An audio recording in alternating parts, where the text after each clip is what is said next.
Assalamu alaikum students. I hope you all will be fine. Our yesterday topic was dimensions. We have discussed about dimensions. Today our topic is parallel lines, perpendicular lines, intersecting lines and transversal. अब parallel lines कौन सी होती हैं? अब इन lines के बारे में पता होने से पहले आपको पता होना चाहिए कि एक लाइन होती क्या है। तो लाइन किसे बोलते हैं? जो दोनों साइडों से एक्सटेंड हो रही होती है उसे क्या कहते हैं आप लोग? लाइन बोलते हैं। अब पैरेलल लाइंस कौन सी होती हैं? टू और more lines which extends in the same direction and remain the same are called parallel lines. ऐसी दो या दो से ज़्यादा लाइंस जो एक ही डायरेक्शन में एक्सटेंड हो रही होती हैं, मतलब कि उन्हें एक ही तरफ में क्या किया जाता है? बढ़ाया जाता है। अगर डायरेक्शन लेफ़्ट में बढ़ाएंगे तो दोनों को उसी साइड में बढ़ाना है, अगर राइट साइड पे बढ़ा रहे हैं तो दोनों को उसी साइड पे क्या करना है? एक्सटेंड करना है। अब उन्होंने कहा remain the same distance apart. इनका हर जगह पे जो डिस्टेंस होता है ना, हर पॉइंट पे दोनों लाइंस का डिस्टेंस क्या होना चाहिए? सेम होना चाहिए और कॉल्ड पैरेलल लाइंस। तो ऐसी लाइंस को क्या बोलते हैं? Parallel lines. The symbol represent parallel lines. ये जो सिंबल आपके पास दिया गया है ये कौन किसको रिप्रेजेंट करता है? पैरेलल लाइंस को। अब इसकी एग्जांपल में अगर देखें तो ये दो लाइंस दी गई हैं ए बी और सी डी।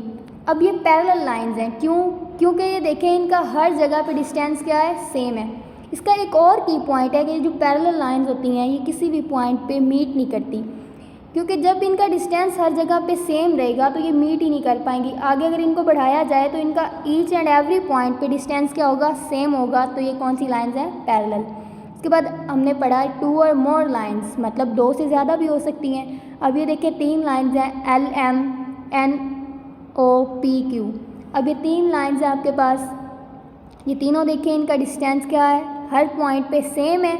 इधर से इधर देखें डिस्टेंस वही है, इधर से इधर देखा जाए तो डिस्टेंस क्या है? सेम। तो ये सारी क्या कर रही हैं? एक ही डायरेक्शन में क्या हो रही हैं? एक्सटेंड हो रही हैं। अगर इन्हें आगे बढ़ाया जाए तो ये आगे इसी तरीके से बढ़ती जाएंगी, लेकिन ये किसी पॉइंट पे मीट नहीं करेंगी। तो ये कौन सी लाइन होंगी? Parallel lines. उसके बाद आपने पढ़ना है intersecting lines. Intersecting lines non parallel lines क्या होती हैं? Two lines that are intersecting each other at a single point are called intersecting lines. ऐसी दो लाइंस या दो से ज़्यादा लाइंस जो एक सिंगल पॉइंट पे इंटरसेक्ट करती हैं एक दूसरे को, वो कौन सी लाइंस कहलाती हैं? Intersecting lines. इनकी एग्जांपल में अगर देखा जाए तो ये ए बी लाइन, ये सी डी लाइन, ये एक पॉइंट पे एक दूसरे को क्या कर रही हैं? कट कर रही हैं, इंटरसेक्ट कर रही हैं। तो ये कौन सी लाइंस हैं? इंटरसेक्टिंग। अब नॉन पैरेलल लाइंस क्या होती हैं? हमने पढ़ा कि पैरेलल लाइंस ऐसी लाइंस जिनका डिस्टेंस सेम हो और वो कभी भी मीट ना करें, वो पैरेलल लाइंस होती हैं। अब नॉन पैरेलल लाइंस बेसिकली उसी के ऑपोजिट है। नॉन पैरेलल लाइंस में क्या होता है कि ये मीट कर जाती हैं, तो ये इंटरसेक्टिंग लाइंस में ही आ जाता है कि जो मीट कर जाती हैं वो कौन सी होती हैं? नॉन पैरेलल लाइंस या इंटरसेक्टिंग लाइंस। अब इधर देखें ये दो से ज़्यादा लाइंस दी गई हैं आपके पास, ये भी क्या कर रही हैं? एक सिंगल पॉइंट पे ही मीट कर रही हैं सारी यहाँ पे आके। तो ये भी कौन सी लाइंस होंगी? Intersecting lines. इसके बाद है परपेंडिकुलर लाइंस। टू और more lines that meet or intersect each other at right angle are called perpendicular lines. दो या दो से ज़्यादा लाइंस जो इंटरसेक्ट कर जाएं राइट एंगल पे। अब इंटरसेक्टिंग लाइंस और परपेंडिकुलर लाइंस में फ़र्क बेसिकली यही है कि उसमें क्या होता है कि वो एक दूसरे को कट करती हैं, किसी भी पॉइंट पे कट कर सकती हैं एक सिंगल पे।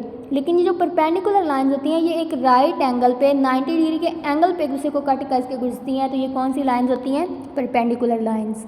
अब इसकी एग्जांपल में देखें, एक ये लाइन आपके पास दी गई है और एक ये लाइन दी गई है। दोनों क्या कर रही हैं? एक दूसरे को कट कर रही हैं 90 डिग्री के एंगल के साथ। इसी तरह ये लाइन्स दी गई हैं, एक ये लाइन है एक ये लाइन है। दोनों लाइन्स एक दूसरे को कट करके गुजर रही हैं, लेकिन क्या कर रही हैं? 90 डिग्री का एंगल बना रही है। तो ये कौन सी लाइन्स हैं? Perpendicular lines. अब परपेंडिकुलर लाइंस जो होती हैं वो इंटरसेक्टिंग लाइंस तो होती हैं। हर परपेंडिकुलर लाइन इंटरसेक्टिंग लाइन होगी क्योंकि वो कट कर रही है, लेकिन हर इंटरसेक्टिंग लाइन परपेंडिकुलर लाइन नहीं होगी।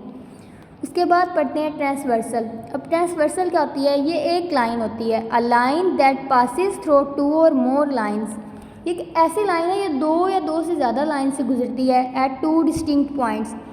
जब ये दो लाइन से गुजरेगी तो ये दो डिफरेंट पॉइंट को कट करके गुजरेगी। तो ये कौन सी लाइन होगी? ट्रांसवर्सल। अब जैसे कि ये ए बी लाइन दी गई है, सी डी लाइन दी गई है। अब इनको कट कर रही है एक लाइन पी क्यू। अब ये जो पी क्यू लाइन इन दोनों लाइंस को कट कर रही है वो कौन सी लाइन है? ट्रांसवर्सल। अब ट्रांसवर्सल लाइन क्या होती है कि जो दो लाइंस को दो डिफरेंट पॉइंट पे कट करे वो कौन सी लाइन है? Transversal. So the line P Q is transversal. इसके बाद बेटे आप लोग को ये दिया हुआ है कि पेज नंबर 129 एंड 130 पे आप लोग की ये सारी डेफिनेशंस दी गई हैं, ये आप लोगों ने याद करनी है। उसके साथ आप लोगों को पता होना चाहिए सारी पैरेलल लाइंस, इंटरसेक्टिंग लाइंस कौन सी होती हैं। उसके बाद एक्सरसाइज 9.2 पे आप लोग जाएंगे 131 पेज पे, तो उधर क्वेश्चन नंबर 1 जो है उसमें सारी लाइंस बनी हुई हैं, तो आपने उसमें से आइडेंटिफाई करना है कि कौन सी पैरेलल लाइंस है, कौन सी परपेंडिकुलर लाइंस है, कौन सी इंटरसेक्टिंग लाइंस है और कौन सी इसमें से ट्रांसवर्सल है। तो आप लोगों ने ये एक्सरसाइज को जो दी गई होगी एक्सरसाइज 9.2 उसका क्वेश्चन नंबर 1 सॉल्व करना है अपने रजिस्टर्स पे और बताना है कि वो कौन सी लाइंस हैं। अल्लाह हाफिज़।